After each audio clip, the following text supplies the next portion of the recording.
estamos começando mais um programa Voz de Nápoles. Hoje é sexta-feira, dia 9 de novembro de 2018. E nós estamos aqui para trazer para você... Internacional, né? Internacional. 18. Direito? Isla Margarita. Você quase falou 9 do 9, né? Buenos dias. Buenos dias, tudo bem? Como está? Que tal? É internacional. Muito bem, a gente não pode falar em outra língua na rádio comunitária, que isso dá problema. La Radio Más. La Radio Más FM, la sua... Está em La Más? Sabia de Más? Muito bem, começando o nosso programa A Voz de Nápoles, nesta sexta-feira, né, trazendo para você as principais informações do dia, o que acontece no Brasil, em Goiás e no mundo afora, e é claro, aqui na querida Manchester, Goiânia. A gente traz para você as principais informações. Vamos começar pelo esporte. Antes, tem que te dizer bom dia, né? Bom dia, buenos dias. Bom dia. Roberto Belém. Bom dia, Edmar Silva, Aquela Borgantini. Cunha não chegou por causa da chuva, né? Porque quem anda de moto... Se eu soubesse que tinha essa prerrogativa da justificativa por causa da chuva, eu chegava aqui umas 9h30. Vou falar para você, viu? Que se eu não fosse como diz O âncora. O âncora desse programa, eu estava lá em Eu casa. vinha. Vamos dar essa prerrogativa, Dan. A próxima semana que tiver chuva, deixa comigo. comigo. Vou declarar feriado. Vocês estão achando que vocês trabalham com a infraestrutura, né? Tem que mexer com asfalto, Isso. pedreiro, Não, né? infraestrutura aqui. Beleza. É isso. A infra da informação. Vamos falar de esporte? Porque nós estamos com um tempo curto, já que tivemos uma situaçãozinha técnica rápida, mas já resolvemos. Já, graças ao meu amigo Reginaldo Ribeira. Boa, Abraço, Reginaldo. obrigado, Reginaldo. Ontem nós falávamos, Edmar, sobre o jogo de basquete, né? Demos destaque aí do jogo de basquete do Franca e Flamengo, e só aqui trazendo resultado. O Franca derrotou o Flamengo, placar 84-87 pelo NBB, o Novo Basquete Brasil. E o jogo que mais interessava a torcida do Fluminense e do Atlético Paranaense é a outro lado da semifinal da Copa Sul-Americana. Jogo disputado na Argentina entre o Santa Fé e o Júnior Barranquilla da Colômbia. E o Júnior, como visitante, venceu por 2-0. Ficou, de fato, uma posição muitíssimo confortável. Vai levar o próximo jogo para a cidade de Barranquilla e pode perder aí até por um gol de diferença. Se fizer um gol, então fica mais tranquilo ainda, justamente porque fez 2 gols fora, né? Então, tá aí o encaminhamento da final da Copa Sul-Americana, que nesse momento, sem os jogos da volta, né, tem uma tendência muito grande da Atlético Paranaense e Júnior Barranquilla da Colômbia. Estou por isso, né? Não é? Brasileiro. Não, brasileiro vai ter que ter, né? Porque de um lado já tem uma disputa brasileira. Vamos à agenda de hoje, para quem acompanha a Série B? Série B, hoje tem jogo, né? Hoje tem Vila Nova. Figueirense. Vila Nova chegou numa vergonha. Depois de tomar 5-0, chegou numa vergonha, os jogadores tensos, o técnico sem o que explicar, os torcedores em Goiânia principalmente revoltados. O Vila Nova tenta uma reabilitação, tenta ainda manter vivo aquele distante sonho de entrar no G4 e, consequentemente, retornar à Série A, né, do Campeonato Brasileiro. O Vila Nova enfrenta o Figueirense, tá? Recebe o Figueirense. Ontem eu tive a oportunidade de assistir a chegada do time vilanovense lá ao aeroporto de Santa Genoveva pela TV, né? Uhum. Não estava lá Assistindo presencialmente. lá protestar. Mas é um cenário desolador, né? Desolador. Chegar com 5 na caçapa, Sacola. na sacola, Transbordando. acho que nem a tia lá que fica no aeroporto deu moral. Não, ninguém deu moral, não, viraram a cara. E o Goiás também entra em campo, vai até o estado de Curitiba, vai até o Paraná para enfrentar o Coritiba Futebol Clube. Futebol. CFC. Coritiba, CFC, Futebol Clube. Vai enfrentar o Coritiba. O Goiás, que luta aí para garantir mais uns 2 pontinhos, no mínimo, para ficar tranquilão e carimbar o passaporte. Com uma vitória, dependendo da combinação de resultados, com uma vitória, ele consegue esse êxito de ficar bem tranquilo e já garantir o seu acesso à Série A partir do ano que vem. Importante, nós temos pelo menos um um goiano. Até porque o Atlético está empatado em número de pontos com o Vila Nova, mas uma posição acima, e enfrenta o vice-líder do campeonato hoje. Hoje não, sábado, né? Sábado, dia dia 10, 10, o CSA, fora de casa. Quem? O Atlético, né? Atlético Goianiense, Goianiense. sábado, lá no Rei Pelé. Isso. 17 horas. É isso. Para dar uma passada geral aí, destaques aí para as 5 da tarde de sábado, né? Amanhã tem Corinthians e São Paulo. Tá? Isso pela Série A. Pela Série A, pedreiraça. E aí, revisitando a informação do Paulo, né? CSA, o segundo colocado. CSA depende de um empatezinho para se ficar bem. E será que vai com vontade Né? de garantir esse empate? Pois é. Né? O problema é, o Atlético Goianiense precisa desesperadamente da vitória, pega um adversário que está lá brigando para confirmar seu acesso à Série A, e o jogo é lá, nas Alagoas. Então, não terá vida fácil o menino Atlético Goianiense, o Dragão. O Fortaleza já garantido na Série A, pronto para ser campeão, falta só um pontinho ou outro ali para ser campeão, pega o Avaí. Então, estes são os jogos do sábado, só para concluir. Então, o Cruzeiro pega o Atlético Paranaense, o Botafogo e Flamengo fazem o clássico carioca. Muito bem, pensei que você ia esquecer do Mengão. Jamais. O Grêmio joga no domingo com o Vasco da Gama, Fluminense e Sport na segunda, no domingo também, às 19 horas. O Atlético Mineiro vai enfrentar o Palmeiras, adivinha o que vai acontecer? Né? Palmeiras vai. O que vai acontecer? O que vai acontecer? O Palmeiras é o líder com 66 pontos. O Atlético tem 20 pontos atrás, tem 46, é o sexto colocado. Então, vamos ver o que acontece domingo no Independência, às 17 horas, com Atlético e Palmeiras. Eu fico triste porque... Qual que é o seu time? eu torço pro Corinthians, né? Corinthians. Se não tão afinco, mas eu torço.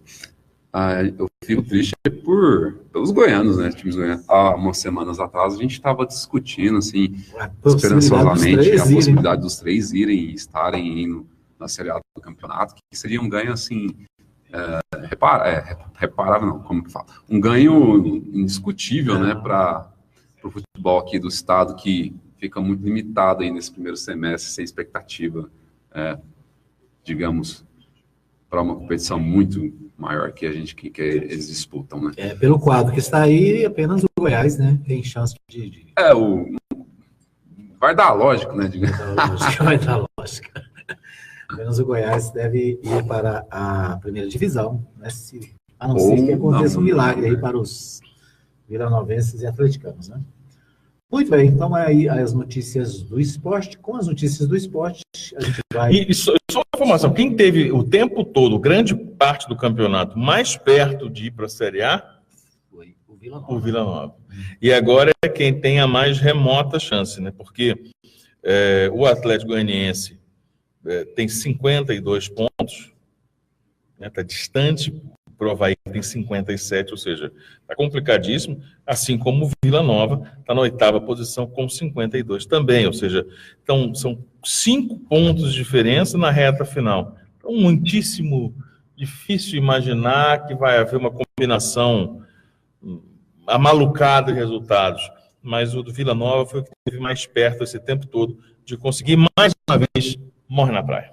Muito bem. E só para não falar que a gente não lembrou, ontem foi definido também a tabela para o próximo campeonato goiano, né? A Federação Goiana de Futebol já definiu no campeonato goiano de 2019. Nós teremos 12 times, ao invés de 10, né, que tem sido nos últimos campeonatos. Nós teremos 12 clubes e são 2 grupos de 6, turno e retorno, né?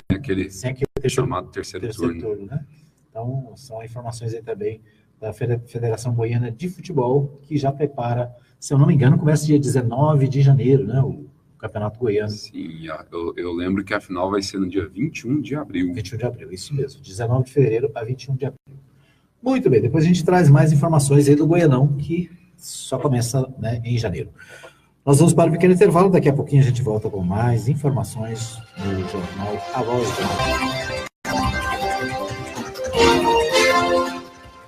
Estamos de de volta para o segundo bloco do programa Voz de Anápolis. Hoje é sexta-feira, dia 9 de novembro de 2018, e a gente destaca as principais informações do dia. Uma das informações do dia está na Folha de São Paulo.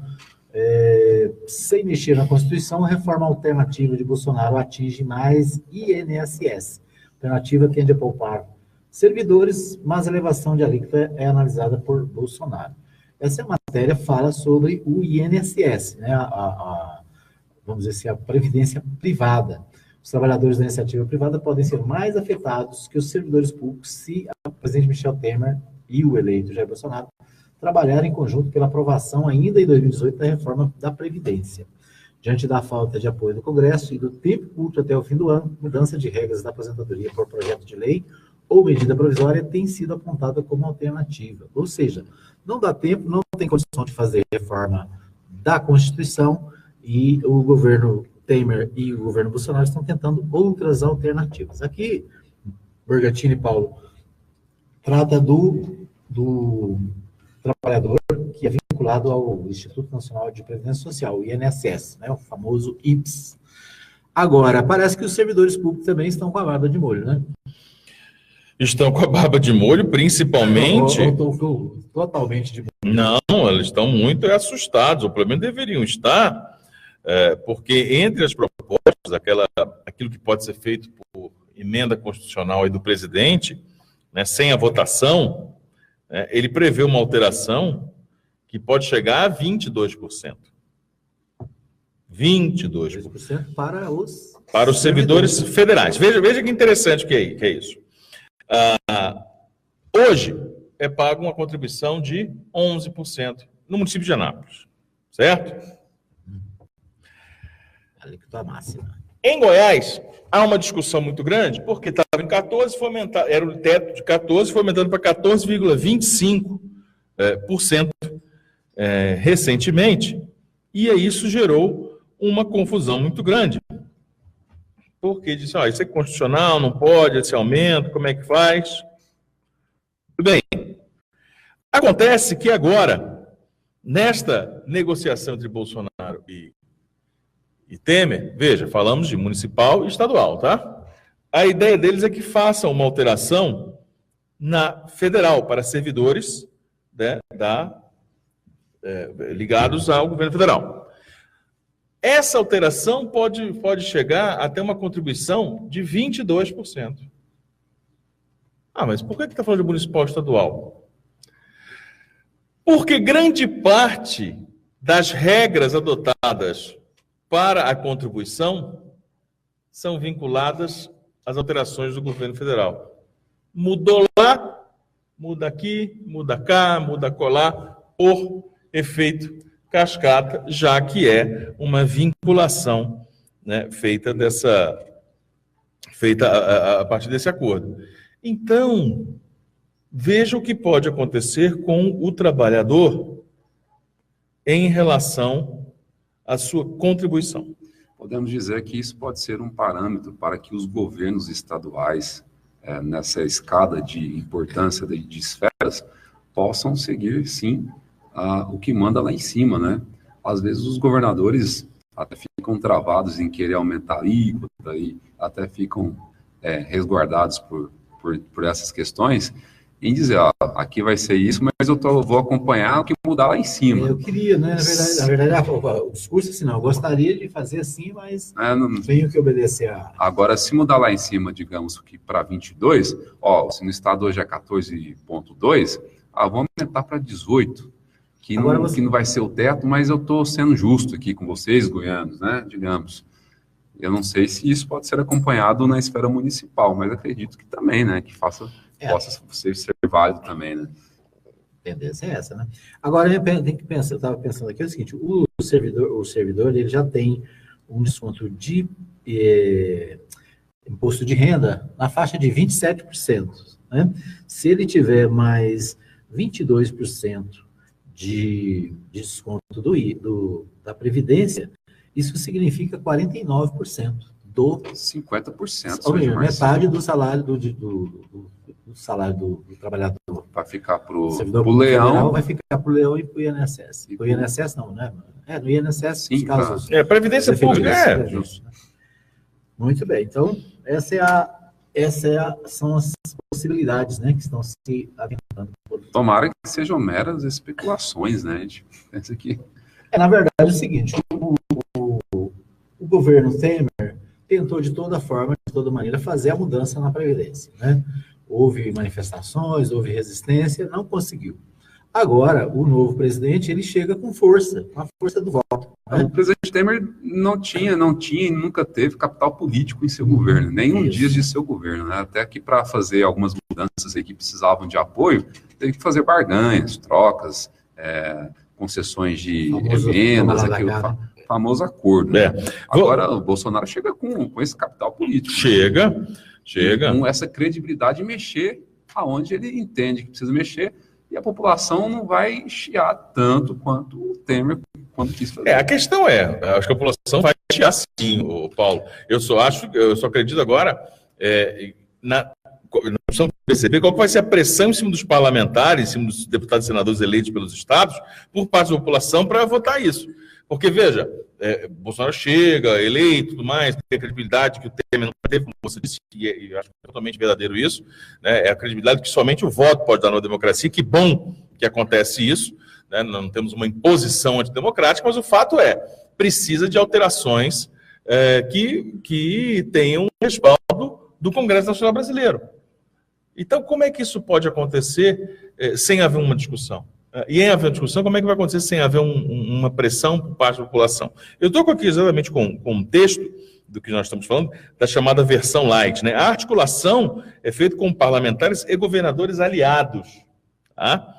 O presidente eleito Jair Bolsonaro entrou para avançar nessa reforma da Previdência na chamada versão light, que está baseada em 2 projetos de lei que já estão prontos e foram elaborados por consultores. Tá? Uma delas permite criar uma alíquota previdenciária complementar aos funcionários públicos, que acaba com a fórmula 85-95 e mudam a regra do cálculo das pensões, entre outras coisas. Mas o que chama a atenção um dos projetos permite a criação de uma alíquota previdenciária de até 22% para os servidores federais. Então, quem é funcionário público federal pode ter essa elevação. Aí vem o pulo gato. A proposta ela é considerada fundamental pelos governadores eleitos, pois os estados usam regras federais como referência. Aí é citado aqui na matéria do Estadão, né, a ação direta de inconstitucionalidade no STF, que questiona se há ou não um teto, que seria esse de 14%. A ação foi motivada porque o estado de Goiás já elevou a alíquota para 14,25%. E aí o mérito não foi julgado. Uma nova proposta como essa, uma nova lei como essa, sendo promulgada, sendo oficializada, mata essa questão. Aquela briguinha por 0,25%, ou seja, de 14% para 14,25%, morre, quando na verdade o teto é elevado para até 22%. Então você entenda. Foi o Goiás que movimentou essa agenda? Goiás saiu na frente, elevando o que seria um entendimento de um teto. O teto seria, então, de 14%, ele aumentou para 14,25%. E o efeito cascata disso é evidente. Nós precisamos recordar aqui que ainda esse ano, no primeiro semestre desse ano, houve uma intensa reunião, um debate envolvendo os sindicatos de Anápolis, dos servidores públicos municipais de Anápolis, diante da sinalização de um estudo feito pelo prefeito Roberto Naves, no qual aumentaria de hoje 11 para os tais 14. E, claro, foi uma chiadeira, uma confusão danada. Ninguém topou esse negócio, houve um recuo dessa conversa, desse diálogo, esse discurso meio que ficou de escanteio, mas pode voltar com tudo. Eu não tenho informação, não sei se você tem, Edmar, se há uma vinculação do municipal com as regras federais. Existe isso? Não, na verdade, sim, a Previdência Municipal ela é independente, mas a tendência é de acompanhar. Pois é. Porque então você perceba. As regras federais, elas têm se pode ir lá, pode ir cá, né?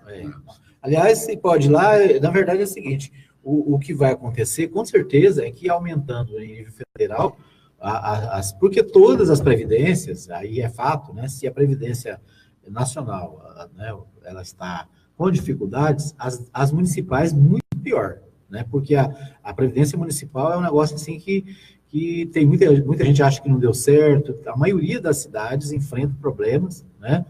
E aqui Anápolis não é diferente, né? Tem também as suas dificuldades. Então, com certeza, né, havendo alteração em nível federal, tanto o Estado como o município deve acompanhar, né? É claro que em cada ente da federação tem um espaço de discussão, né? Mas a tendência é de acompanhar.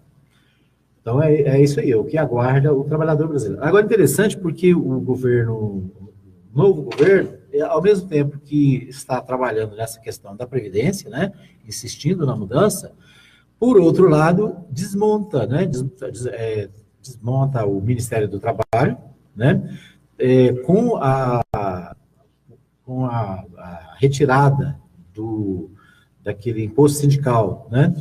Também diminui a força dos sindicatos, ou seja, o quadro que a gente tem, de um lado, o governo que vai aumentar e quer aumentar essas alíquotas, né, de previdência, e do outro lado, o desmonte daqueles que fazem a defesa do trabalhador. Eu não sei se vocês discutiram isso, mas para que um gestor, no caso o Bolsonaro, entenda que o Ministério do Trabalho não seja importante, tem que haver uma justificativa. Vocês discutiram isso aqui no programa? Qual que seria a justificativa? Essa justificativa de que o Ministério do Trabalho passou por crises, por casos de corrupção, por não definição de nome de ministro, confusão na relação daquela operação registro expul. Isso é uma justificativa para assistir o Ministério? Eu acho que isso nem foi aventado, né? Não. Na verdade, a justificativa é que o novo governo prometeu o quê? Enxugar a máquina, né? Aquele velho discurso, olha, eu vou diminuir de 39 para 15 ministérios, né? 15 para 16, agora já é 17, né? Ou seja, é aquele discurso que a gente tem visto nos últimos anos de candidatos que dizem, olha, não, eu vou economizar, eu vou enxugar a máquina, né? Vou diminuir a quantidade de ministérios. Essa foi a promessa, com a ideia de que isso vai economizar, porque gasta muito e tem que gastar menos. Então, eu pelo menos não vi em nenhum momento, né, nesses dias, alguém dizer, não, nós estamos acabando com o ministério porque lá teve corrupção, porque lá teve, né, problemas. Eu acho que o argumento número 1 é diminuir, né? Diminuir a máquina. Para isso se tentou e se está tentando fazer, né? Acho que já desistiram da ideia de juntar o Ministério da Agricultura com o Meio Ambiente, né? Mas uma notícia de hoje é que a ministra indicada para o Ministério da Agricultura já disse que ela pode indicar o ministro do Meio Ambiente, né? Ou seja, aquilo que você falou ontem, né? Falou que está pronta. Ontem eu vi uma citação que no governo Bolsonaro vai ter mais família e menos trabalho. Mais família, governo da família. Muito bem. Ok, nós vamos para mais um pequeno intervalo. Daqui a pouquinho a gente volta com mais informações.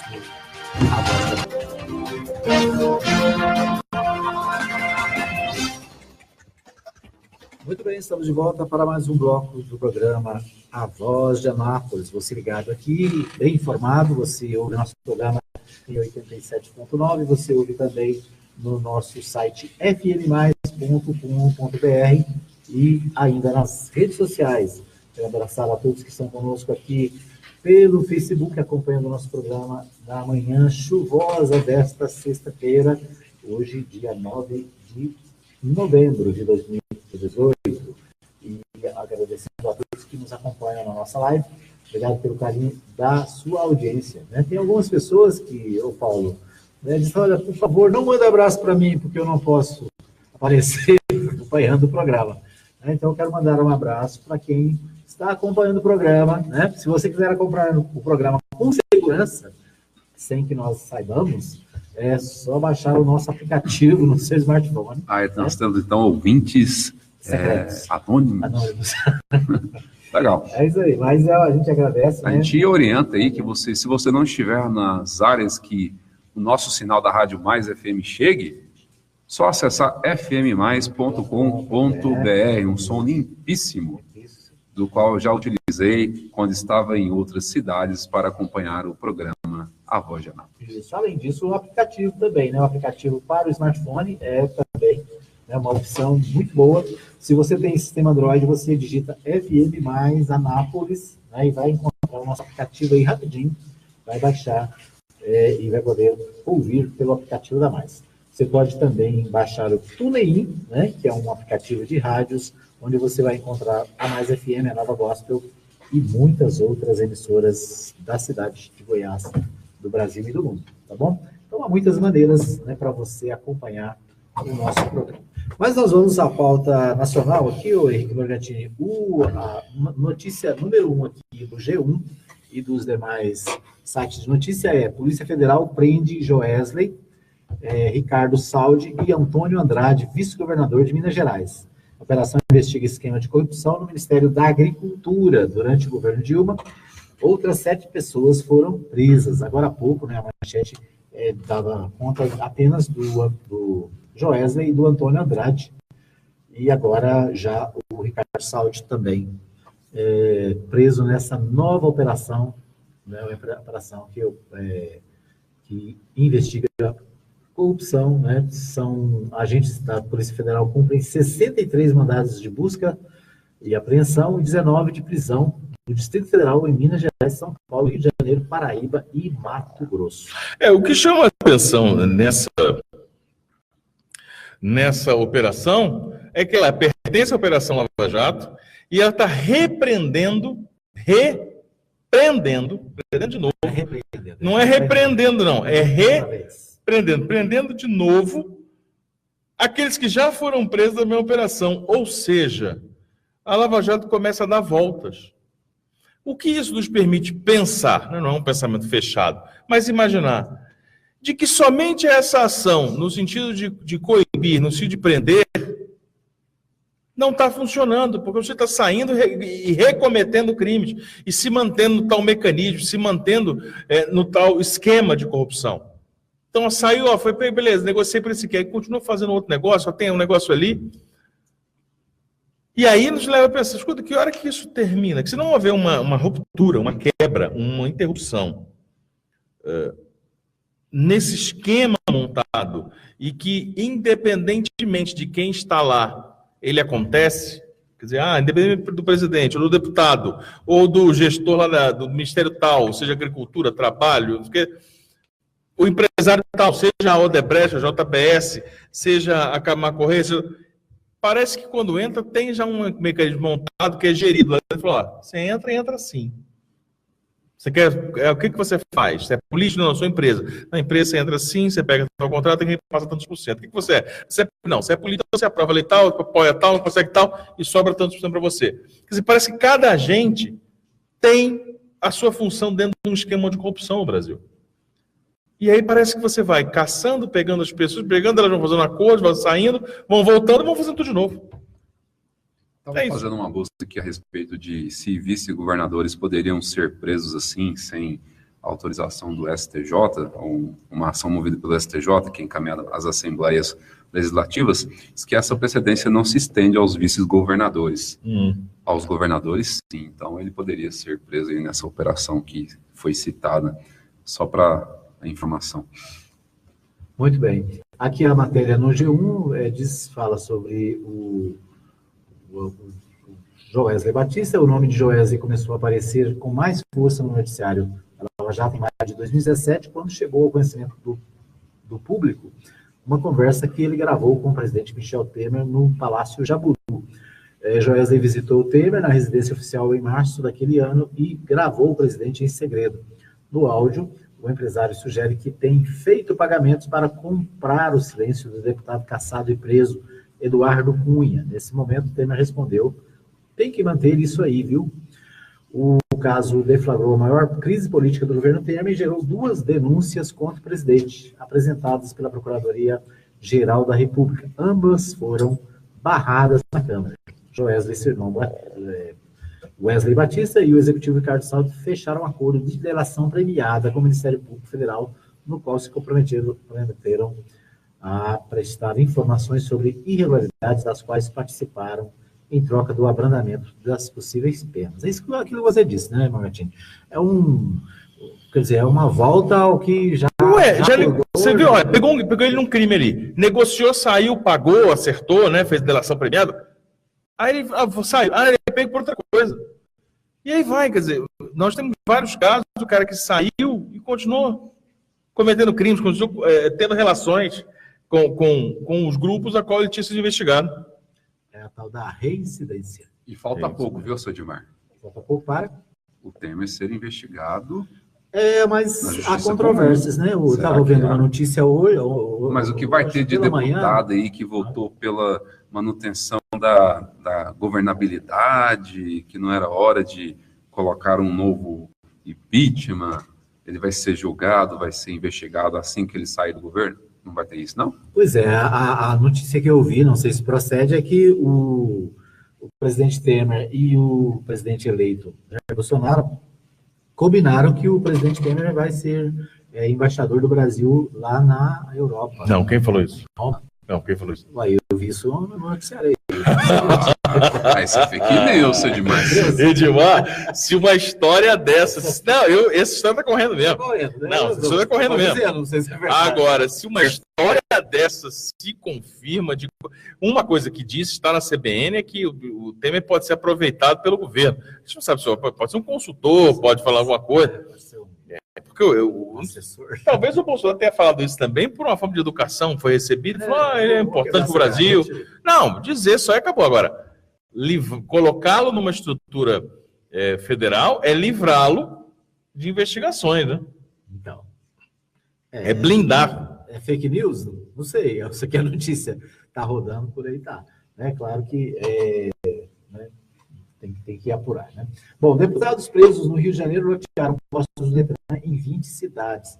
Parlamentares teriam indicado funcionários em troca de apoio ao governo do Rio de Janeiro. Né? Ontem houve também investigações da Força Tarefa da Lava Jato no Rio de Janeiro, onde foram presos vários deputados da Assembleia Legislativa do Rio de Janeiro. Né? E isso aí, vamos dizer assim, essa operação ainda em andamento. Não, essa parte aí do Rio de Janeiro, ele é um capítulo, parece que descolado do Brasil, porque é uma situação completamente inexplicável, né? Muito grave, ela é completamente distorcida mesmo, até da grave realidade que nós temos no Brasil em relação a esses casos de corrupção, né?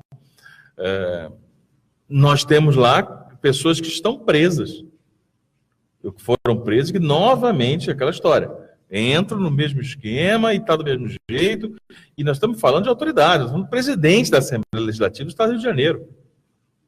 Não estamos falando de um cidadão que estava ali ligado ao mundo do crime, não. De autoridades constituídas. Nós estamos falando do procurador-geral do Estado do Rio de Janeiro, que foi preso. Procurador-geral do Ministério Público. Do Ministério Público, isso. Não é nem do não é do governo, não, procurador do Ministério Público, perdão. Ainda pior. Né? Isso. E foi preso porque ele recebia dinheiro para cobertar, para dar informações truncadas, para revelar informações privilegiadas, ou seja, era um integrante de um exército. Isso. E aí, Paulo Roberto? Essa força-tarefa da Lava Jato, que trabalha até independente que acontece no estado do Paraná, né? Tem mostrado aí esses casos de corrupção do estado do Rio de Janeiro, e qual o tal do Witzel promete aí dar uma mudada, né, a partir do ano que vem. Vamos ver aí qual que vai ser essa postura do novo governo em relação a esses casos aí, e com o seu grupo de deputados na Assembleia.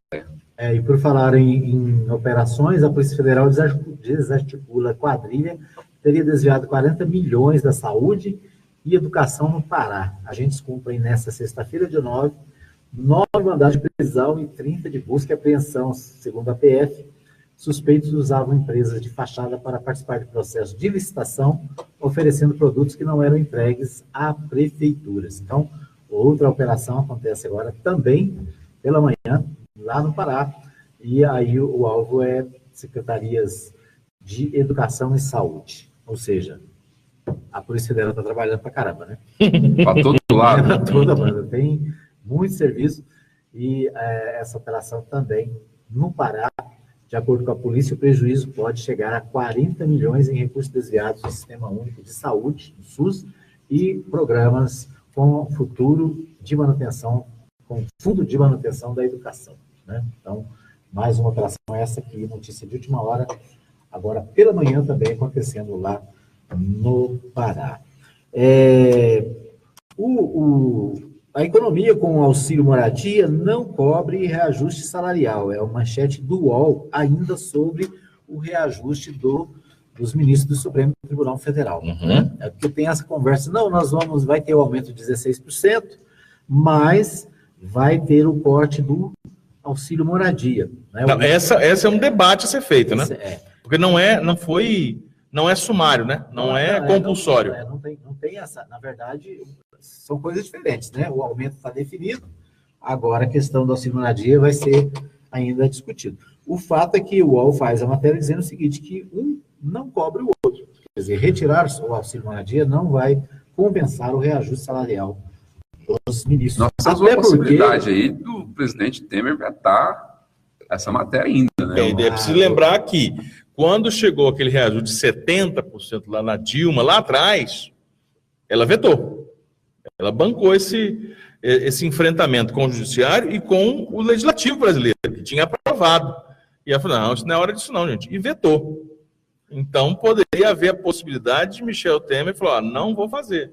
Pois é, mas esse veto da Dilma não contribuiu para que ela pudesse ser retirada do cargo? Claro, principalmente envolvendo o judiciário brasileiro, principalmente envolvendo o STF.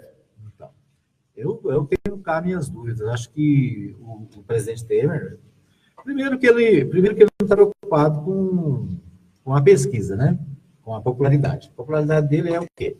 3%? 5%? A aprovação dele para o governo? Então, sancionar ou não sancionar essa lei não vai alterar nada na vida dele. Mas então, eu acho que ele vai sancionar sim, com certeza. Entre as conversinhas que estão tendo aí atuais entre ele e o Bolsonaro, que pode ser o chefe dele, né?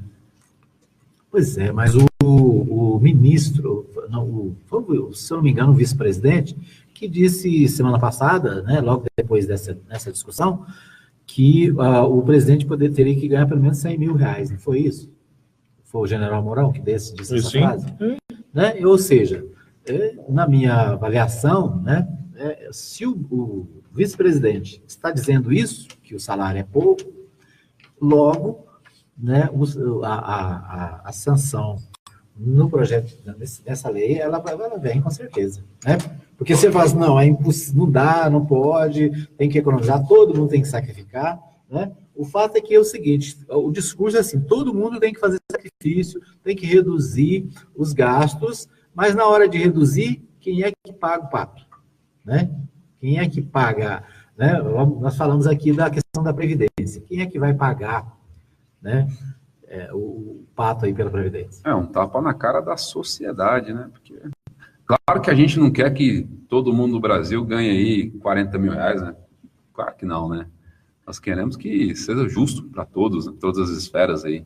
E a população entende isso e se revolta. O Margarete falou um negócio aqui ontem que é importante lembrar o seguinte, os 39 mil reais é o teto dos salários, né? Puro. Aí vem os... Salário puro. Salário. Aí vem o quê? O salário, é o base, né? Isso. Agora aí vem o quê? Aí vem o auxílio moradia, aí vem o auxílio paletó, livro, moradia, os agregados aí por tempo de serviço, vai agregando aqui, ali, tem o biênio, quinquênio, tanto é que volta e meia vaza aí um contra-cheque de um juiz pelo Brasil afora, chegando à casa dos 100 mil, 80 mil reais. 100 mil, que é o valor Moro, né? O do Moro foi um deles que vazou, né? Um dos contra-cheques, que chegou porque tinha acumulado isso, aqui, bom, uma pena o trabalhador ordinário brasileiro comum não ter o acumulado de não sei quanto tempo, não sei do que, tem uma férias vencida. Se chegar a 100 mil, querido. Quer dizer, veja, não é chegar, ninguém deve falar, tem todo mundo ganhar 100 mil? Não. Mas em que situação da sua vida em que você trabalhando consegue um acúmulo que você que ganha 2 mil, num determinado momento passa a ganhar 6, num mês ou 2 meses? Por que isso aconteceu? Digamos que o salário base, como era 30, 33, do STF. Aí, num determinado momento, chega a 110, quer dizer, se triplica.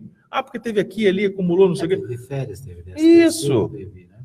Outros ajustes. Outros bônus. Muito bem, nós vamos para mais um pequeno intervalo. Daqui a pouquinho a gente volta com mais um bloco do programa. Muito bem, nós estamos de volta para mais um bloco do programa A Voz de Anápolis, trazendo para você as principais informações do dia, né, as notícias da hora e, é claro, o que acontece aqui na região de Goiás e na nossa querida cidade de Anápolis. Com muita informação, inclusive, né, seu Edmar? Estamos com poucas pausas. Isso. Intervalo só para respirar. Já, dá nem para... E olha lá. Nem para comer o pão de queijo, que aliás não fez. Que nem tem pão de queijo. Muito bem. Bom, mas vamos aqui à pauta de Goiás, né? Nós também estamos acompanhando aí as mudanças do governo estadual, novo governador eleito, né? A nova Assembleia Legislativa eleita, e nos bastidores a gente acompanha aí o que acontece, né? Nas possibilidades de mudanças em Goiás. O Jornal Popular de ontem, nós comentamos aqui, Paulo Roberto, a crítica do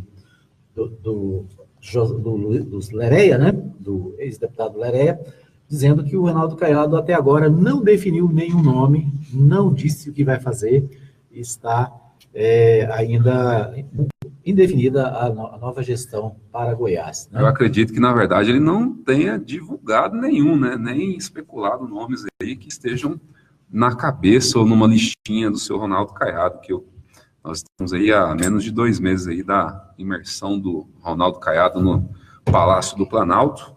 Palácio das Esmeraldas, né? Perdão. E, com certeza, os nomes cotados ele já tem, a gente só não sabe. Aliás, ele disse isso, né? Que na minha cabeça aqui eu já tenho. Já tenho. Agora imagino tanto de gente que deve estar assim, né? Será que eu vou? Será que eu vou? Com certeza. Eu chuto que o Hilder Moraes será um nome forte no governo. Não sei se será o da Casa Civil, né? No Estado, ou de algum outro cargo. Ou na área econômica também. Talvez, né? Dos comércios, não. Dos comércios não dá, né? Acho que é pouco para o Wilder. Eu acho que o cargo maior do governo do Estado é a Secretaria da Fazenda, né? A Secretaria da Fazenda é quem tem como diz o poder de mandar prender e mandar soltar? Onde tem onde está o recurso, né? Eu arriscaria falar que a Dibelias seria um nome se ele não fosse prefeito, né? Sim. A não ser que ele possa até renunciar. Isso é uma hipótese, né? Uma suposição, digamos. Eu acho que para esse cargo talvez eu não precise nem renunciar. Gente, não vou imaginar isso não. Eu quero deixar uma prefeitura para ser secretário do governo. Né? Você não sabe, complicado, hein? Sabe, né? O que mais que a gente tem de nomes aí fortes que andaram com o Ronaldo Caiado que podem ter esse cargo de secretário? Eu fiquei pensando hoje pela manhã, é o seguinte, quem Anápolis poderia ajudar com algum nome para a equipe do Caiado? Olha, ventilou-se, não sei se autoventilou-se ou ventilou-se de fora, mas parece que a CIA quer indicar o seu presidente, o Anastácio Dágio. Porque eu senti esses ventos aí, digamos, né? Essa conversa. Né? Mas é porque tradicionalmente a CIA, a Associação Comercial Industrial de Anápolis, tem essa prerrogativa de enviar o nome e gosto de dizer que muitas vezes se indicou, apoiou, referendou os nomes do futuro secretário da antiga Indústria e Comércio, que hoje, na estrutura de hoje, a gente não sabe se vai mudar, se vai haver uma alteração, é a SEDES, a Secretaria Estadual de Desenvolvimento, né, que até ontem era ocupada pelo Napolino Leandro Ribeiro, né, vereador em Anápolis, deixando o cargo para poder ser candidato à presidência da Câmara Municipal a partir do biênio de 2019-20. Mas o fato é que a CIA tem lançado esse nome aí nos últimos governos que vão se formando quando abre o espaço. E aí agora ventilou-se o nome do presidente da entidade, o Anastácios Apóstolos Dágios. Pois é, essa era uma tradição do governo Marconi, né? Será que o Ronaldo Caiado vai manter essa tradição de ouvir a CIA e os empresários? Manter essa tradição seria manter uma política dos 20 anos do Marconi? Pode ser. Bom, o nome do presidente do DEM, que sempre foi um aliado de primeira hora, sempre foi, aliás, na verdade, o braço direito em Anápolis do Ronaldo Caiado, que é o Carlos César Toledo, pode ser um nome napolino, assim, emprestado para a estrutura governamental do Estado? Acredito que ele estará nessa condição de nome emprestado ou de protagonismo em alguma das áreas do Estado, o Cacai Anapolino, né? Uhum. Mas nessas funções mais de bastidores, acredito. Eu não acho que ele vai ocupar o primeiro escalão. Não, acredito que ele seja ligado ao gabinete do seu Caiado. Entendi. Bom, é isso. Agora, de fato, causa um incômodo, nós comentamos isso na semana, da não revelação. O Ronaldo Caiado venceu o primeiro turno, teve um mês a mais ainda que todos o segundo turno, muitos governadores já anunciaram seus nomes, o próprio presidente já não definiu ainda quantas passes, 15 ou 17, mas já definiu pelo menos uns 4 ou 5 nomes. 5, 6 né? nomes, verdade. Isso. Né? E até agora, cara, não falou de ninguém. Não tem ninguém, nada. Ele está certamente esperando ter um diagnóstico para tentar esgotar essa pauta, né? Acho que ele não quer mudar aí a pauta. Vamos esgotar a pauta aí do diagnóstico, da transição, do rombo no Estado, da situação vermelha, das contas no vermelho que está o Estado.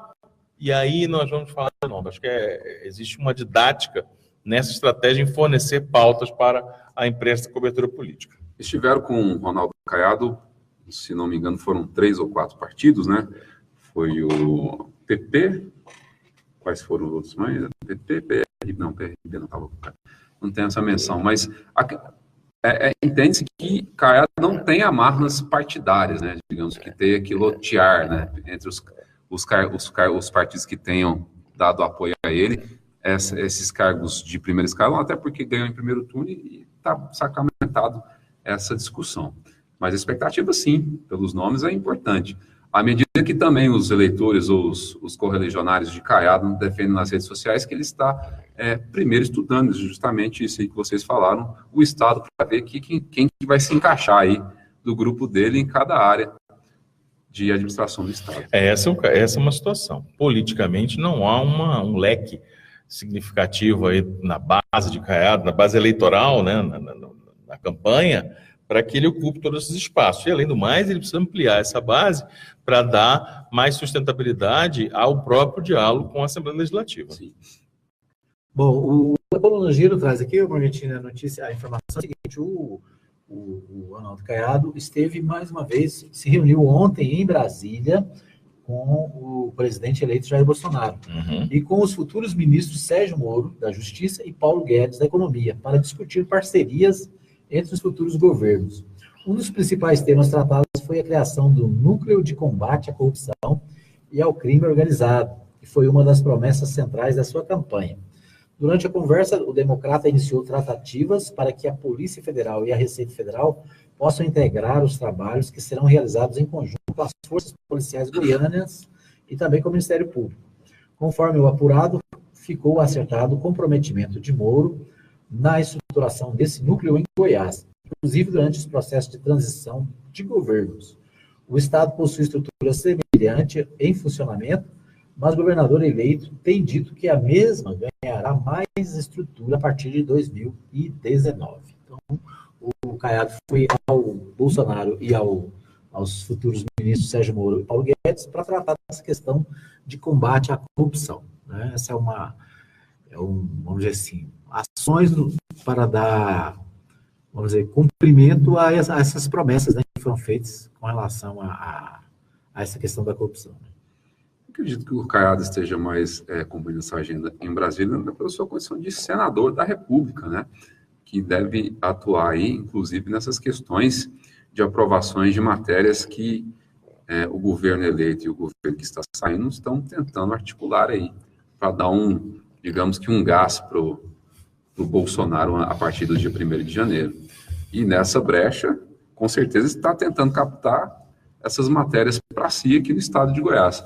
Agora, essa agenda de combate à corrupção aqui no estado de Goiás, acho que ela não é tão, assim, grave. Acho que o estado tem problemas maiores aí. No Brasil inteiro, eu vou pegar essa fala sua, Paulo, ao concordar com ela, e ampliar. Concordo com o que você está dizendo, que em Goiás é muito restrito o debate do combate à corrupção, porque nós não protagonizamos nenhum escândalo, uma coisa assim. Mas, ainda assim, no Brasil inteiro, eu vejo com muita preocupação que essa agenda de combate, vamos criar uma agenda de combate à corrupção e tal, como se isso, ao fazer isso, o Brasil fosse melhorado imediatamente em todos os seus aspectos. E não é. Poxa, mano, então você está falando que não tem que combater a corrupção, tem que deixar... Não estou dizendo isso. Estou dizendo que essa é uma agenda que deve correr paralela, correr funcionando, bacaninha, bonitinha, pode dar ali a repercussão que se tem, porque é uma questão de dar visão política, né? Vou jogar luz, jogar holofotes, mas não é isso que resolve. Estão vendendo essa situação como a solução para os problemas do Brasil. Fizeram isso na eleição e agora que venceram a eleição, estão fazendo isso para o cidadão brasileiro, dizendo, olha, isso aqui é a chave para nós mudarmos o caminho do Brasil. E não é.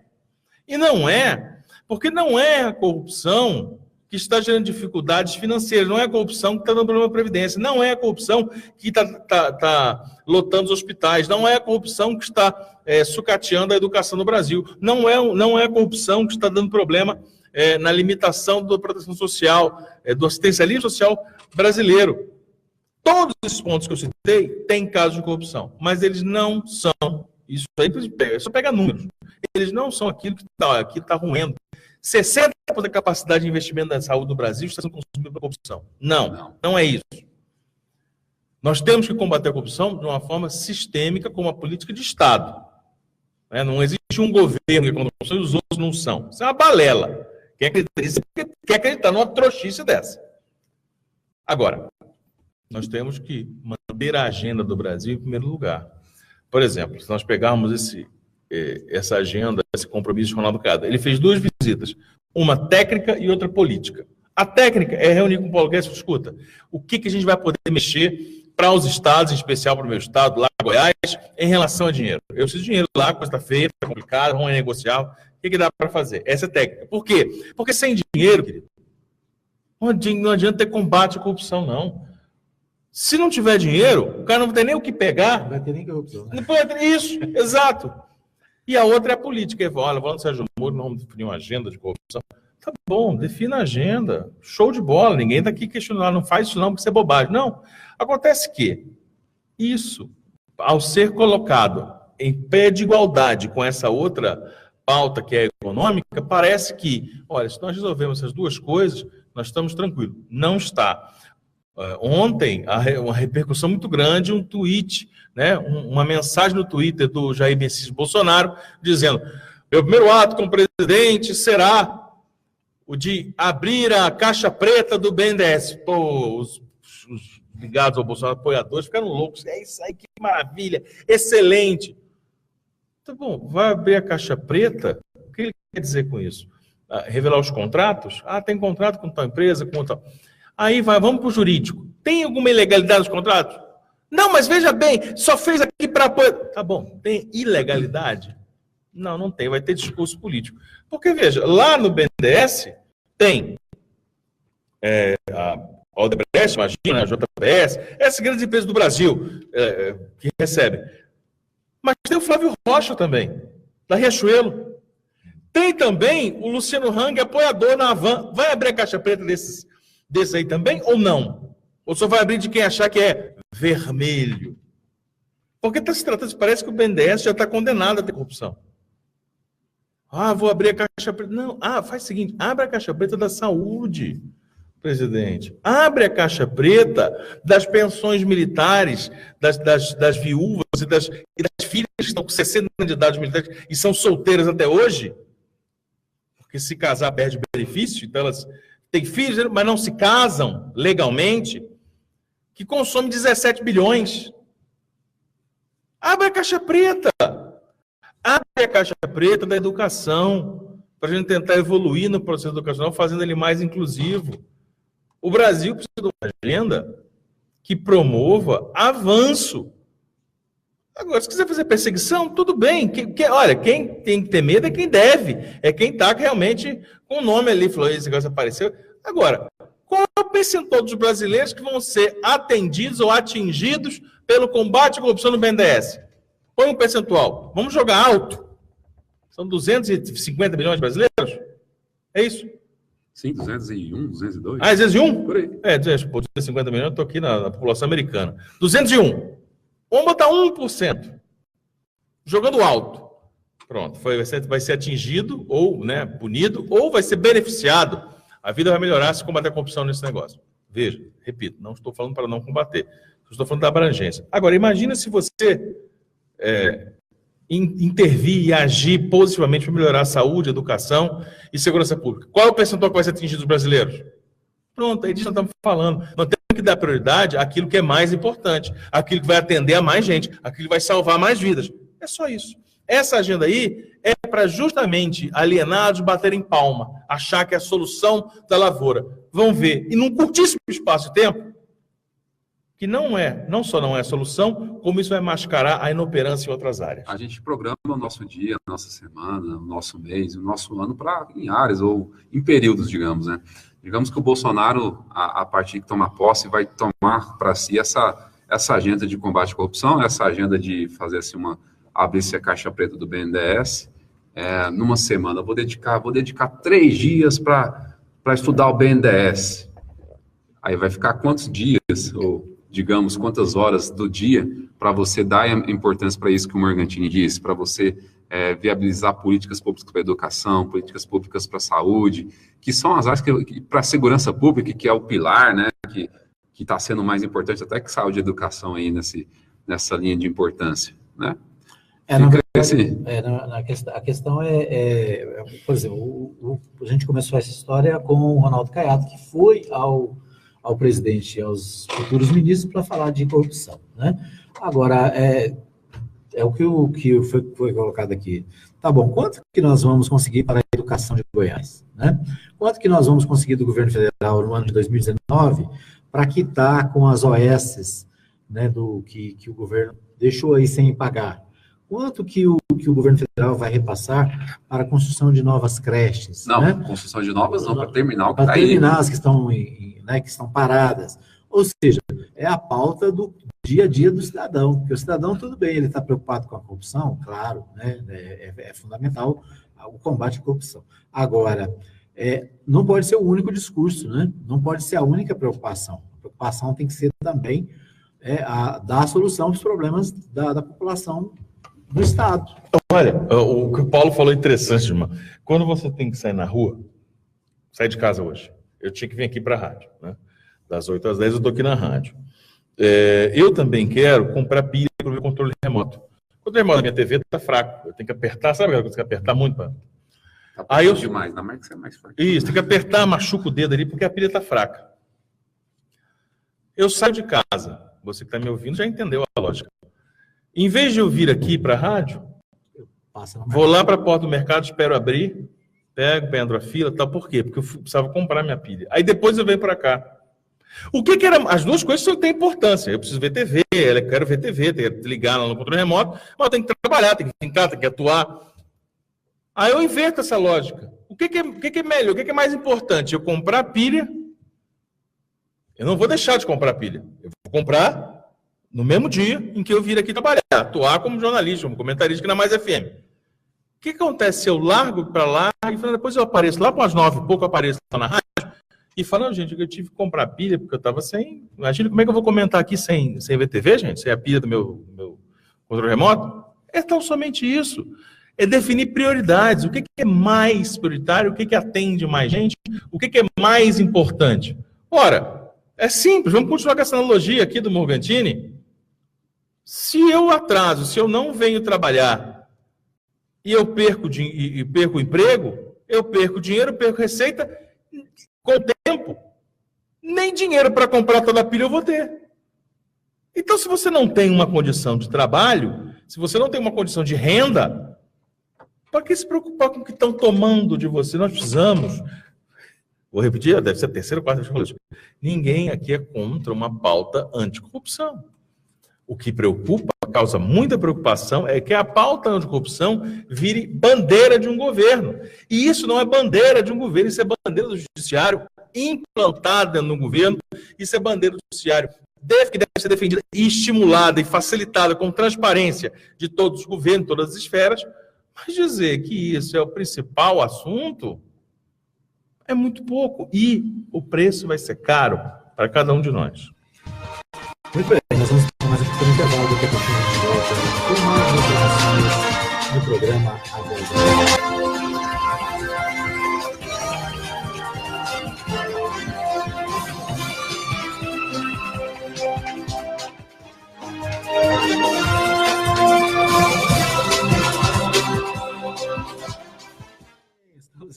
volta para mais um bloco do Anápolis, A Voz de Anápolis, né? É isso aí.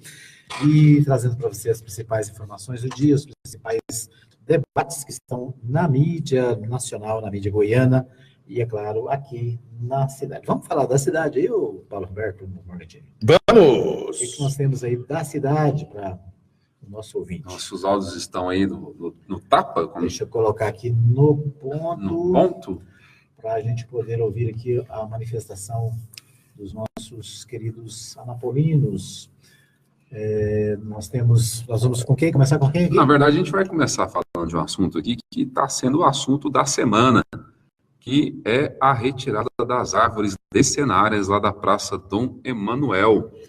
Ao todo, 4 grandes árvores de grande porte, decenárias, foram retiradas. O que é árvore decenária? Decenárias que tem mais de 50 anos, muitas décadas. Ah, é? Não são centenárias, mas são decenárias. Não chegam a centenária, mas tem décadas e décadas. Décadas e décadas. Mas a informação que... Pode até ser centenário, né? Não? Será que não? Você estava lá para... Eu não estava, mas... Como diz, pelo tamanho da árvore, né? Mas a questão é que a prefeitura tem aí laudos aí elaborados pela A minha pergunta é essa, e nós falamos isso aqui durante a semana, né? Existem laudos técnicos que determinam que tem que ser retirado, né? Ontem até postei algumas fotos lá e algumas pessoas que...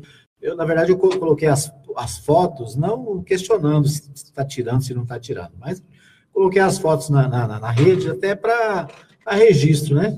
Eu passei lá para você, possivelmente essa vai ser a última vez que eu vou ver essa imagem, né? Essa árvore, né? Quis guardar as árvores ali ainda, pelo menos algumas delas ainda em pé, né?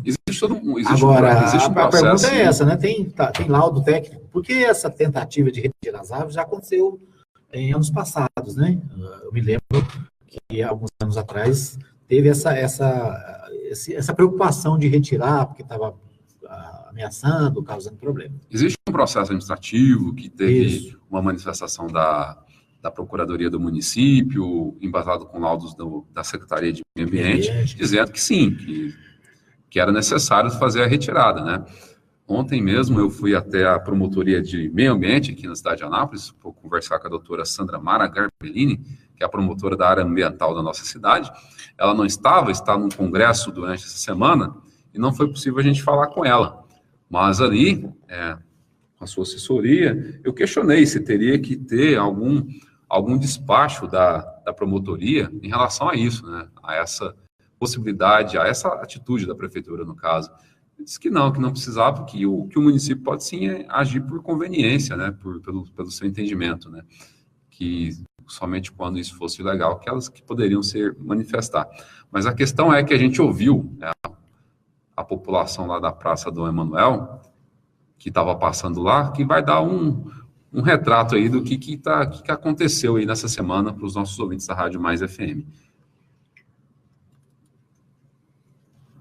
Sou da Rádio Mais FM e estou falando com quem? Taíde Brizola. Morador de Anápolis há quanto tempo? 53 anos. Seu Ataí, está aqui observando a retirada dessas enormes raízes de árvores que foram derrubadas aqui na Praça Dom Emanuel. Você, como anapolino, há tanto tempo, qual que é a sua avaliação? O que você considera? Como que você encara essa retirada? Eu acho que não deveria ter sido retirada, porque ela faz parte da natureza. Só que, como eu já havia dito, foi tentado tirar uns anos atrás, o Ministério Público não permitiu. Aí aquele negócio, né? Chega um momento que o poder público chega dizendo agora morreu, agora tem que tirar. É o que fizeram. Bom, eu acho que uma vez tirada agora, não tem o que fazer mais, mas eu sou contra a minha retirada de árvores, especialmente centenária como essa. Tem mais de 50 anos essas árvores plantadas aí. Você já observa que a praça já teve uma mudança de característica, né? Melhorou para o Bradesco, né? Porque realmente estava ameaçando. Eu já vi árvore dessa aí sendo derrubada por ventania. Já aconteceu. Tenho 81 anos de idade, então eu já vi muita coisa acontecendo. Eu acho que para a natureza, assim, né? É prejuízo, que eu acho que a própria Secretaria do Meio Ambiente não deveria cuidar disso e não deixar tirar. Eu estou falando com quem? Angélica Alves de Lima. A reforma sou eu. tipo assim, muda a imagem da cidade, né? Fica mais bonita. E sobre a retirada dessas 4 árvores? As árvores é dó, né? Pecado tirar. Você acha que foi ruim? Acho que foi ruim. Pecado, né? Natureza, né? Você acha que tinha procurado... sombra, né? Você acha que tinha procurado uma maneira para tentar manter elas aí? Acho que deveria estudar, né? Uma maneira de dar mais saúde para as árvores, né? Mudou a paisagem da praça? Demais da conta. Eu nasci, fui criada aqui. Conhece a praça do as árvores? Desde quando eu nasci. A retirada não... Deveria ter estudado um jeito de salvar as árvores, né? Estudar mais para manter as árvores, que é patrimônio, né? Da cidade. Obrigado. Tá aí o depoimento da Taíde e da Angélica, que 2 aí que passaram lá bem no momento que estava acontecendo o serviço, que deveria ter tido alguma maneira de poder salvar as árvores, senhor Edmar Silva. Pois é, esse é o questionamento, né? É como foi colocado aí.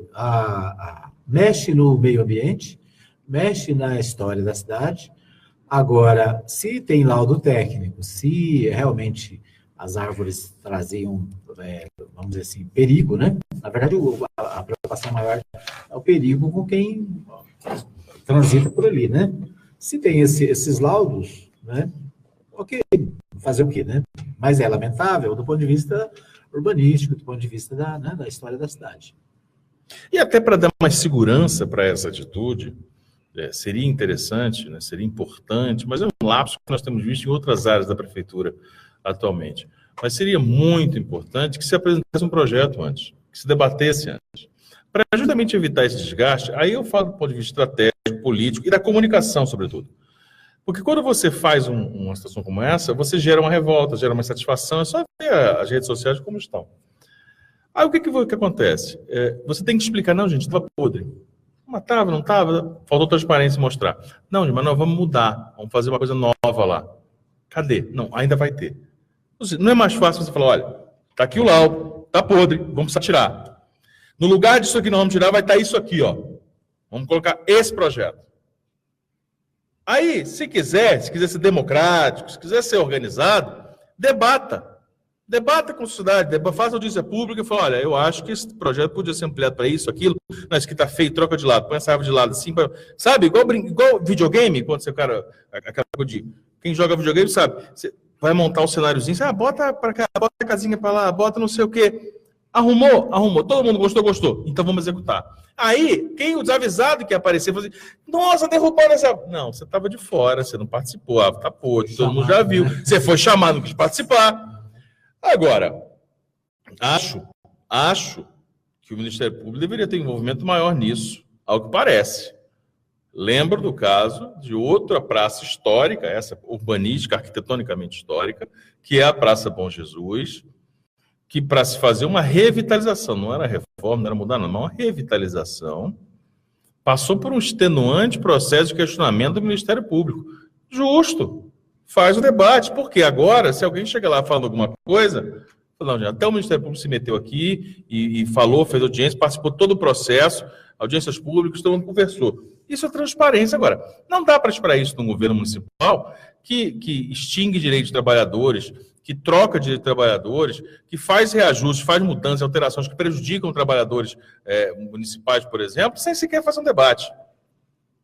Né, que faz alterações sem sequer promover um debate com a população, com o servidor, e muito menos com a Câmara Municipal, em muitos casos. Então, quando acontece isso, a gente fica pensando, nossa, derrubar uma árvore é um luxo. Acabou de fechar o CAIS de mulher, que fazia 3.000 atendimentos por mês de mulheres, gestantes e mulheres buscando atendimento ginecológico, por exemplo. Câncer de mama, combate à mamografia, o câncer de mama, por exemplo. Então, se não conversou com o povo, nem para fechar uma unidade hospitalar de atendimento dedicada às políticas públicas da mulher, o que dizer derrubar 4 árvores? Acha que pode fazer tudo, faz tudo. E, claro, a reação é imediata. É só abrir, por exemplo, a página da Voz de Anápolis, o Paulo Roberto Benta aqui fez uma reportagem contando isso. Ela já passou de 250, 220 compartilhamentos. São o quê? Anapolinos indignados. Gente, o que é isso? São anapolinos que não estão sabendo, né? Aí alguém vai lá e fala, gente, é doente, a árvore vai cair. Tá bom. Nós estamos entendendo isso. Agora, cadê o laudo disso? Não existia uma saída da tecnologia ambiental do mundo que pudesse salvar essas árvores? Explica, mostra, para que não pare dúvidas, porque senão permite sim que alguém levante a ideia, um biólogo, fala, olha, eu já vi isso acontecer e tinha jeito, viu? Sim, mas depois da árvore derrubada, aí que não tem jeito mesmo. Falta organização e transparência. Falta planejamento e ação. E faltou o mínimo de aviso, porque o que a população foi surpreendida na segunda-feira? Na segunda-feira é um dia sugestivo para se cortar uma árvore, né? Segunda-feira, tá voltando na semana. Segunda-feira, a quantidade de pessoas que passam ali para os seus itinerários, para trabalho, para escola, vê a praça fechada, ali as suas vias fechadas e homens trabalhando, cortando árvore. Na verdade, o que está acontecendo, né? A comunicação da prefeitura nesse aspecto, ela é muito falha. Por quê? Além, por exemplo, eu desci no centro, né, e chegou lá, tá aquele tumulto na Praça do Manuel, né, o desvio de... Os caras, por que aconteceu? O que está acontecendo? Aí era a retirada das árvores. Aí, na mesma, não sei se foi na terça-feira, na quarta, ali ao lado do viaduto da Avenida Goiás com a Brasil, também resolveram fazer lá um recapeamento. Sim. Né? Aí começa a recapeamento ali da Avenida Brasil, também gerou um tumulto terrível na Brasil, com a Goiás, né? Depois me parece que fizeram lá perto do viaduto, lá da Fayad Hanna também, né? Sim. Então, assim, agora, você não fica sabendo nada antes, né? Na verdade, não está tendo uma comunicação preventiva. Ela só quer, a comunicação é só combativa, quando está acontecendo um problema. Não, acho que nem. Eu acho assim. Esse aqui deu tudo problema. Bem, nós vamos recapear a Avenida Goiás, né? Igual recapeou em poucos dias. Foi dada uma publicidade legal, né? Lembra aquela vez quando foi fechado o trecho? Aquela do trecho lá, para fazer as galerias, né? Ali sim, né? Ali sim foi feito. Agora, eu acho assim que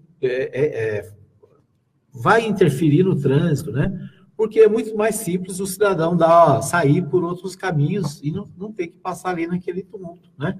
Então, assim, falta publicidade, falta comunicação, falta dizer para as pessoas, olha, nós estamos fazendo isso, vamos fazer isso, o que vocês acham, né? As mudanças na saúde também foram anunciadas assim, olha, nós estamos mudando, já está mudando, já decidiu, né? Nem os vereadores foram chamados, nem os vereadores sabiam, né? Foi chamado um dia antes de mudar, né? De começar a mudar. Prova disso foi, por exemplo, o vereador lá, que é da presidente da Comissão de Saúde, não tinha informações sobre as mudanças, né? Como você foi entrevistá-lo. A comunicação está atuando naquele sentido de, se der problema, a gente responde. Então, é o apagar-fogo, né? É os bombeiros. Se tiver problema, a gente responde. Se não, né? Ou seja, essa questão da Praça do Emanuel é necessário? Pode ser que seja, né? Claro, ninguém duvida disso. Agora, onde estão os laudos, né? Qual é a prefeitura tem o Diário Oficial do município, a prefeitura, né, paga rios de dinheiro para as emissoras de rádio, né, e de jornalismo da cidade. Então, para mais não, né? Para mais não. Né? Não, eu estou dizendo, né, para os outros, né? Para nós nada. Tá? Aqui a gente vive pela fé, como diria meu amigo. Né? Então, o fato existem espaços para a comunicação, e hoje tem a rede social, né, que ninguém paga nada, não custa nada mandar pelo WhatsApp para as emissoras, olha, está acontecendo, vamos fazer tal coisa, está fazendo isso, né? Manda o laudo, né, para a gente ver. Manda o laudo para a gente ver, para a gente não ficar aqui, né, falando em cima de suposições, né? Cadê o laudo? Onde é que está esse laudo? A coisa mais simples hoje é colocar um vídeo na internet, é colocar no WhatsApp para que a gente possa ter conhecimento, saber se de fato, né, o que está acontecendo, até para a gente ficar do lado, né? Se é para defender, a gente defende. Se tem que ser feito, a gente está junto, não tem problema. Certo? Vamos para mais um intervalo, daqui a pouquinho a gente volta para o último bloco do programa desta sexta-feira.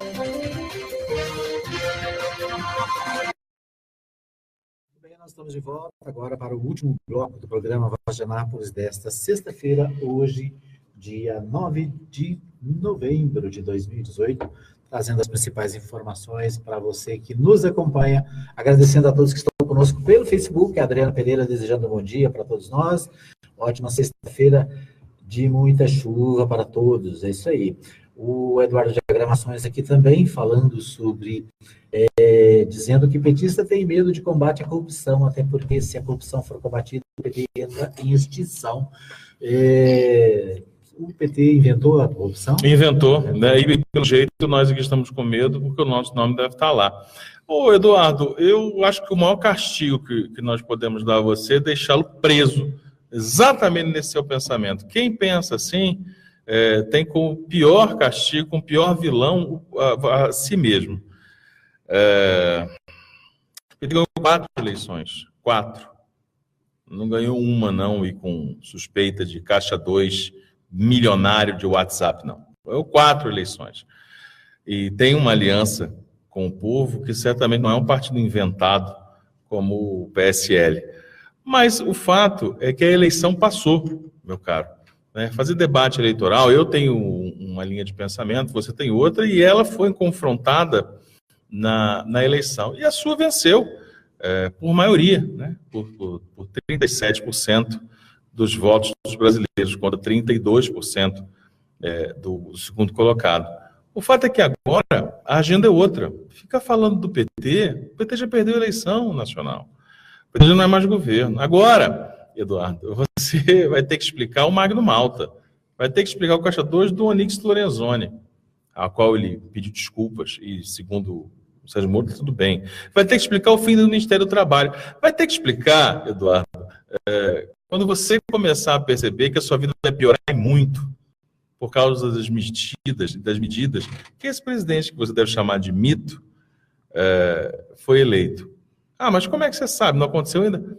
Pelo que está sendo mostrado agora, né? Pelas derrapadas dele quando fala uma bobagem sobre Israel e o Egito ameaça o Brasil em cortar 7 bilhões e meio de dólares da balança comercial positiva que o Brasil tem com aquele país.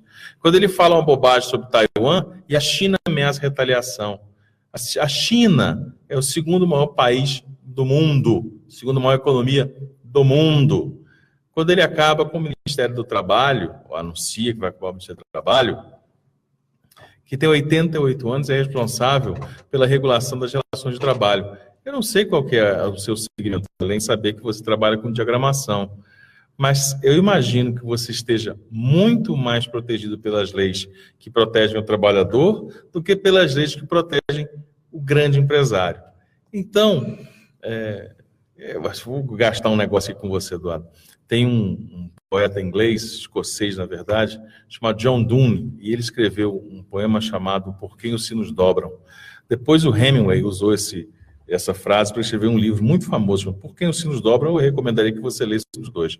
Mas um trecho de John Donne, ele fala o seguinte: nenhum homem é uma ilha, estamos todos interligados, somos todos peças de uma península. Então, não pergunte por quem os sinos dobram, os sinos dobram por ti. Quando alguém morria numa cidade, Eduardo Diagramações, os sinos da cidade dobravam, né? Ou seja, tocavam. Olha, alguém morreu. E a gente pergunta, por que os sinos estão dobrando assim? Porque alguém morreu? Não, está tocando por você. Porque se morrer alguém na sua comunidade, morreu um pouco de você também. Então, fique bem atento com o que está acontecendo, porque os sinos, quando dobrarem, eles vão dobrar, eles vão ser por você.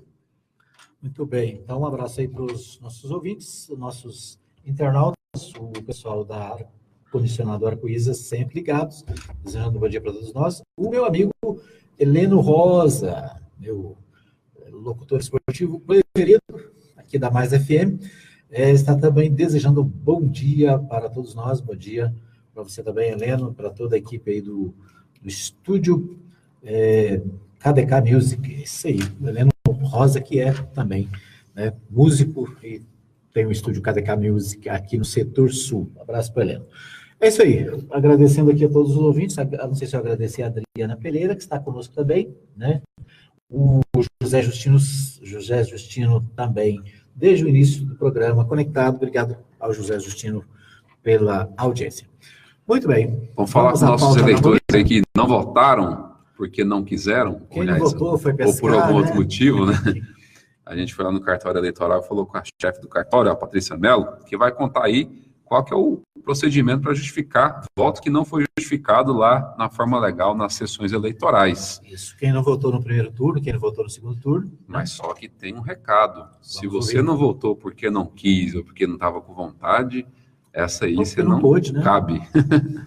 Muito bem. Então vamos ouvir a Patrícia Mello falando sobre essa justificação do voto das eleições de 2018. Bom dia, Patrícia. Como que está acontecendo agora o processo de justificativa? Qual que é a maneira mais fácil do eleitor que não votou nem no primeiro turno, nem no segundo, fazer a justificativa e ficar quites com a Justiça Eleitoral? Bom dia. A justificativa pós-eleição ela é permitida no prazo de 60 dias após o turno. Então, do primeiro turno ela vai encerrar no dia 6 de dezembro e do segundo turno ela se encerra dia 27 de dezembro. A maneira mais simples hoje de fazer é através do sistema Justifica, diretamente na página do TSE. Mas para justificar, o eleitor ele tem que apresentar a documentação comprobatória explicando o motivo pelo qual ele deixou de votar. Uma viagem ao exterior, por exemplo, ele apresenta passagem, um atestado médico ou qualquer outro tipo de documento. Apenas justificar por justificar não é aceito. Nesse caso, se ele não tiver documento comprobatório, ele tem que comparecer ao cartório eleitoral e pagar a multa referente ao turno que ele deixou de votar. Quer dizer que o eleitor que não tenha votado por vontade própria, não vou por isso,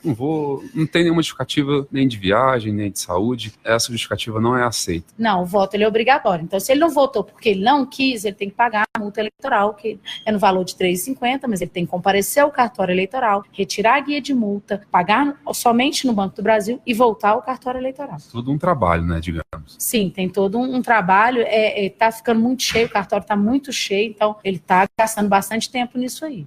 O cidadão que não tem acesso à internet ou talvez não tenha essa opção de fazer pela internet, pode vir ao cartório? Sim, pode vir ao cartório com cópia dos documentos comprobatórios, trazer o título, identidade, um documento de identidade e comparecer ao cartório que ele justifica aqui também. Todas ficam acatadas por o juiz eleitoral, né?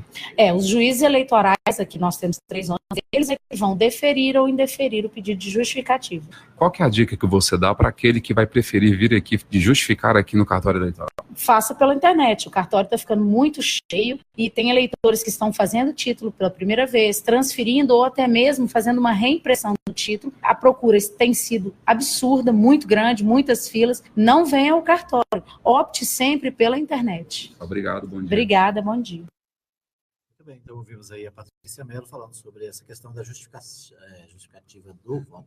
Achei interessante porque eu estive no cartório eleitoral essa semana e a impressão que eu tive foi essa que ela disse aqui, né? Muita gente lá no cartório. Eu imaginei que ia estar tranquilo, né? E realmente tinha uma grande quantidade de pessoas. Na verdade é que todos os serviços da Justiça Eleitoral foram reabertos, né?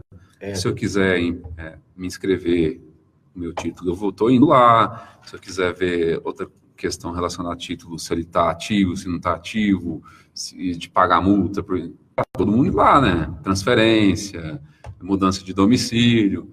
Ou seja, a Justiça Eleitoral não está mais trabalhando para a eleição. Só para a eleição. Está trabalhando para os eleitores agora, de fato. E ela disse aí que se você não tem justificativa plausível, o que é plausível? Motivo de doença ou de viagem, ou outro que suprem esses dois, tem que pagar a multa. A multa é pequena, né? R$3,50, realmente, é muito pequena. Mas tem todo um trabalho. Você tem que ir no cartório, pegar a aduana, sair do cartório, ir no Banco do Brasil, depois pagar no Banco do Brasil, depois voltar lá no cartório, entregar a aduana. Aí sim, aí pelo menos um dia, né? Isso, então é uma multa pequena, mas o trabalho que dá é complicado. Né? É uma função, né, digamos. Muito bem. Tem uma outra matéria aqui, da Adriana. Essa aí vamos deixar mais para o final, vamos falar um pouco mais da cidade de Anápolis, né? Então vamos falar sobre essa questão. Vamos prometer para semana que vem um giro aí na cidade de Anápolis para ver como que estão as obras do Goiás na frente, né, Morgantini? Verdade, hein? Existe isso. Eu já tentei um contato aí com o governo do estado para nos fornecer o estágio dessas obras, só que não tive sucesso. Eu quero saber primeiro assim, se tem obras do Goiás na frente em Anápolis? Tem. Porque o feirão do bairro de Lourdes, que era uma das obras, não existe, né? Não está acontecendo. Vamos fazer essa visita? Vamos falar, vamos. Você quer ir lá? Deixa eu ir lá. Vou em campo. Tá certo. Vai a campo, boa. Outra pergunta, você fez uma matéria essa semana no portal da Voz de Anápolis sobre a Avenida Brasil. A Avenida Brasil continua, Avenida Brasil Norte, né? Continua sendo um problema no trânsito da cidade, e você teve lá... Na verdade, a gente repercutiu uma matéria que passou na TV local a respeito de lentidão nas obras lá da Avenida Brasil, né? Que ninguém aguenta mais, né? Os moradores, os que passam por lá, e muito menos os comerciantes que têm seus comércios influenciados pela lentidão e demora das obras. Ninguém questiona a realização da obra, questiona a lentidão que está e que foi prometida a entrega para 28 de outubro e agora foi adiada para 28 de dezembro. Então, 28 de dezembro de 2018. 2018. É importante destacar o ano mesmo. Destacar o ano, porque... até porque, assim, você falou do feirão, tem 2 anos que o feirão está em aberto. E a Avenida Brasil Norte também tem mais de 2 anos que a obra começou, porque a obra começou... Tem 3. A obra começou no governo passado, né? Ainda foi na gestão do... Foi em setembro de 2015. Setembro de 2015. Então, nós temos 16, 17, 18, 3 anos e 2 meses. 38 meses. 38 meses de obras na Avenida Brasil Norte, né? Se a previsão é para dezembro, então nós vamos ter... no final, aí, 39 meses. 40 obras, meses. Né? 40 meses. Né? A pergunta é, será que é tempo suficiente para fazer a obra da Brasil? Né? Esperamos que sim, né? Eu disse Avenida Brasil Sul também, por quê? Porque a Brasil Sul também, a obra já havia começado, a obra, né, como é que chama o trem lá? Do seu que urbano? Mobilidade urbana, né? Isso. Havia sido começada. E ali na Avenida Brasil Sul tem umas paredes que foram feitas, né, onde seria o ponto de ônibus. Aliás, tinha até um ponto de ônibus pronto, que desapareceu de lá. Não sei o que aconteceu com aquele ponto de ônibus, que já estava colocado. Não sei se ele foi retirado, né, para alguma manutenção. O fato é que tinha um ponto de ônibus pronto que sumiu, né? Mas aquelas muretas dentro da pista da avenida, elas continuam lá. E essa semana... havia lá alguns caminhões, o pessoal trabalhando, pelo menos em uma delas ali na altura do bairro São João, né? Então, a Brasil Sul também é outra que a obra começou, parou, e também já se fazem aproximadamente 38 meses de obras paradas. Ali é parada mesmo, né? O fato é que a população está esperando que essas obras sejam finalizadas, né? Agora, eu não sei se você tem informação, Paulo, eu estive umas 2 semanas na Vila Jaiara, e a Avenida Fernando Costa também, uma boa parte da Avenida Fernando Costa estava totalmente interditada. Não, está um caos também, né? Horrível. Fernando Costa vem recebendo muitas reclamações por parte dos nossos leitores na Voz de Anápolis, quando nós falamos sobre a Brasil Norte. Sim, né, Paulo? Muitos falam, aqui na Fernando Costa também está igual. Porque às vezes a gente não, né, a gente fica focado aqui mais para cá. Mas a semana passada eu me lembro que eu estive na Vila Jaiara e é impossível transitar em um bom trecho. Porque as chuvas estão lavando, né, o cascalho que está sendo mexido ali. Então tá aquela rotatória que fica em frente ao poço e à esquerda fica o batalhão da polícia, né, para quem vai sentido Parque da Jaiara, ali tá valas e valas, digamos. E a população ali da Jaiara não tem para onde correr, porque até a Toledo tem lá. Falar a verdade. Conheço mais a região lá que a região onde eu moro. Isso, então é interessante porque a Fernando Costa, né, como você disse aí, é uma pista que liga a cidade na BR, né? Lá na BR tem a Vila Jaiara, né? A região da Jaiara tem o quê? Mais de 60 mil habitantes naquela região ali, e a Avenida Fernando Costa também é um problema talvez pior do que a Avenida Brasil, porque a Brasil, pelo menos, tem 2 anos que o povo já está acostumado, né? Os comerciantes que tinham que fechar as lojas já fecharam, né? Os que estão lá sobrevivendo, sabe-se lá como, né? Ainda... Mas a Fernando Costa também chama atenção por essa obra também que não termina. Muito bem. Mais alguma informação para a gente fechar? Vamos fechar aí com uma campanha dos Correios. É o Papai Noel dos Correios. Chegando no Natal, hein? Fechamos bem, gostei. É bonitinho, vamos lá. Fechar bonitinho, né? É uma campanha dos Correios. Dizer que não falei das flores. Exatamente. É uma campanha que os Correios promovem todo ano. que é a captação de cartas de crianças carentes aqui da cidade, que são disponibilizadas lá na agência central, para que a população geral capte, pegue para si, né, essas cartas e devolva com os presentes que as crianças pediram, né? Interessante. Eu vi uma matéria ontem da TV Anguera, dizendo o seguinte, que no ano passado, se não me engano, foi em torno de 4 mil. 3 mil, na verdade. 3 mil, não, 3 mil cartas. que foram atendidas, né? Não, 3 mil cartas 3 mil cartas. A gerente dos Correios explica para a gente essa questão aí no áudio, Adriana Barbosa, que faz um convite para a população aí a respeito dessa campanha aí do Papai Noel dos Correios, senhor Edmar Silva. Vamos ouvir a Adriana, então.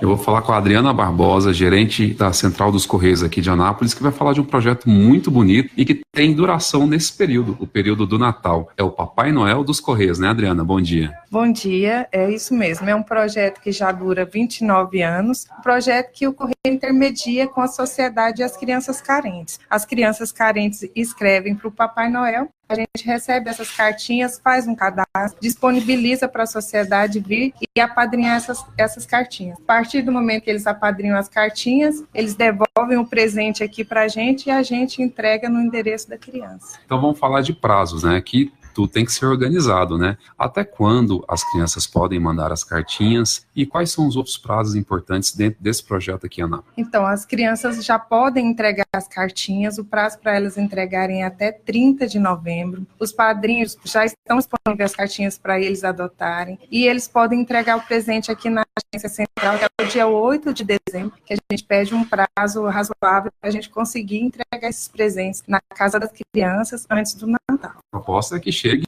antes do Natal. Antes do Natal, né? O Papai Noel chegar para... Então, quem faz a doação, aliás, a doação do presente, o resgate da carta de doação do presente, tem a segurança que ele vai ser entregue no endereço daquela carta que ele adotou. Isso, os Correios entregam gratuitamente, né, no endereço da criança. Esse endereço da criança não é divulgado, o padrinho só toma conhecimento da cartinha, do nome, idade e do desejo realmente da criança. O endereço da criança é resguardado, só os Correios que têm autorização para entregar os presentes. E sucesso o programa aqui, Ana? É um sucesso. O ano passado nós recebemos mais de 3 mil cartinhas, nós conseguimos entregar mais de 2.200 presentes, e este ano a gente espera aumentar esse número ainda, atingir o maior número possível de crianças carentes. A gente tem parceria com as escolas municipais, a gente já recolheu em vários mês cartinhas, né, das crianças, também os institutos aqui de Anápolis entregaram as cartinhas para a gente, e a gente espera que esse ano vai ser ainda melhor. Vale lembrar que é só aqui na Agência Central dos Correios, né, que está acontecendo essa adoção de cartas. Sim, aqui em Anápolis é só aqui na Agência Central dos Correios, Avenida Engenheiro Portela, número 510, no centro.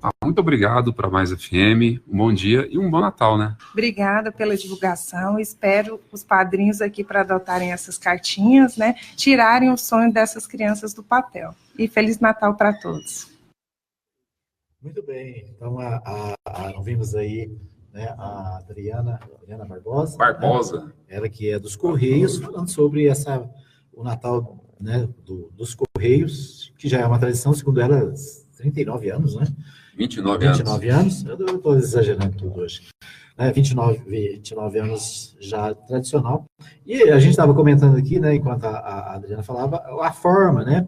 Existe presente, pedidos de todo jeito, né, Paulo? Pedido, de todo jeito. Tem de material escolar, brinquedo, roupa. Cesta básica. Tem tudo. Né?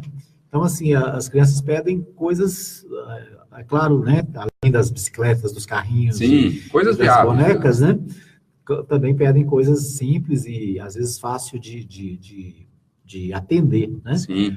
E achei interessante que das 3 mil cartinhas do ano passado, 2.200 foram atendidas, ou seja, muitas pessoas... Sim, a população abraça essa ideia. Esse projeto, né? Então fica aí importante. Você, aviso, ouvinte, né? aí. O ouvinte que quiser participar, né? Puder ir lá, quem sabe, né? Às vezes uma coisa pequena para você pode ser a realização do sonho de uma criança, né? Muito bem. Com essa mensagem de amor... mensagem de amor e paz, a gente se vai, né?